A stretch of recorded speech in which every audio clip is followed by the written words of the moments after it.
study after study shows that the sooner a child begins learning, the better he or she does down the road. But today, fewer than 3 in 10 4-year-olds are enrolled in a high-quality preschool program. Most middle-class parents can't afford a few $100 a week for a private preschool. And for poor kids who need help the most, this lack of access to preschool education can shadow them for the rest of their lives.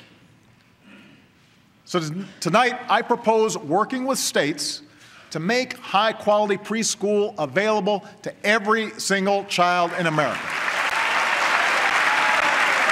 That's something we should be able to do.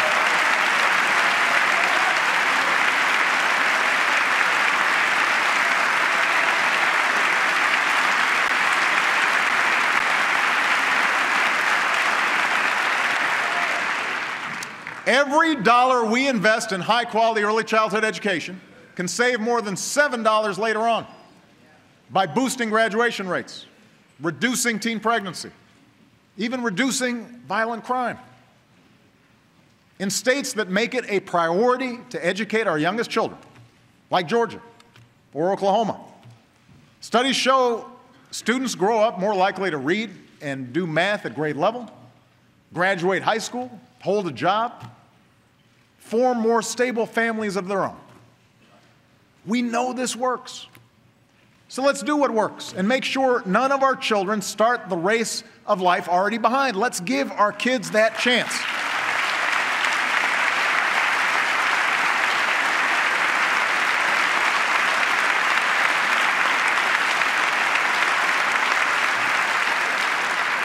Let's also make sure that a high school diploma puts our kids on a path to a good job. Right now, countries like Germany focus on graduating their high school students with the equivalent of a technical degree from one of our community colleges. So those German kids, they're ready for a job when they graduate high school. They've been trained for the jobs that are there. Now at schools like P-Tech in Brooklyn, a collaboration between New York Public Schools and City University of New York and IBM, students will graduate with a high school diploma and an associate's degree in computers or engineering.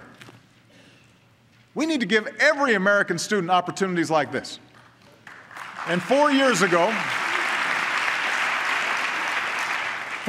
we started Race to the Top, the competition that convinced almost every state to develop smarter curricula and higher standards, all for about 1% of what we spend on education each year. Tonight, I'm announcing a new challenge: to redesign America's high schools so they better equip graduates for the demands of a high-tech economy. And we'll reward schools that develop new partnerships with colleges and employers and create classes that focus on science, technology, engineering, and math, the skills today's employers are looking for to fill the jobs that are there right now and will be there in the future. Now, even with better high schools, most young people will need some higher education. It's a simple fact. The more education you've got, the more likely you are to have a good job and work your way into the middle class. But today's skyrocketing costs price too many young people out of a higher education or saddle them with unsustainable debt. Through tax credits, grants, and better loans, we've made college more affordable for millions of students and families over the last few years. But taxpayers can't keep on subsidizing higher and higher and higher costs for higher education. Colleges must do their part to keep costs down, and it's our job to make sure that they do.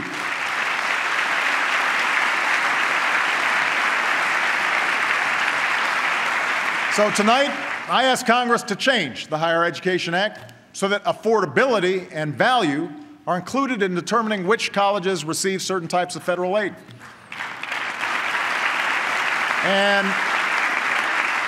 And tomorrow, my administration will release a new college scorecard that parents and students can use to compare schools based on a simple criteria: where you can get the most bang for your educational buck.